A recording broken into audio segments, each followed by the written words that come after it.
Good morning, everybody. We are on scene here on Frontage Road, North Avenue in Bullhead City, where the trusses have collapsed on a construction site here. Now this building was being built. As you can see, the crane is still here that was setting the trusses, and the whole roof has collapsed.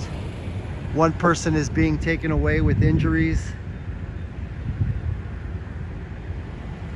Battalion 7 on scene.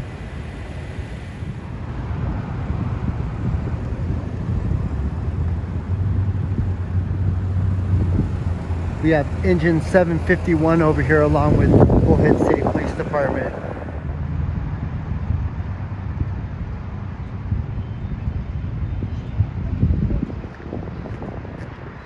Now you can see it folded, that ladder right there.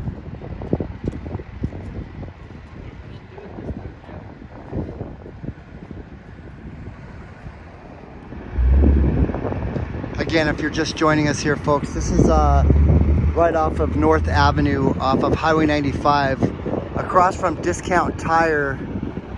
You can see Discount Tire right there in the background, where the trusses have collapsed on this building that they were putting up here. This is a complete disaster here. One person was injured and taken to the hospital with unknown injuries. And that's going to be all the information that I have for you guys at this time. I'm Jeff Arganda reporting for Mojave Valley Daily News, live in Bullhead City.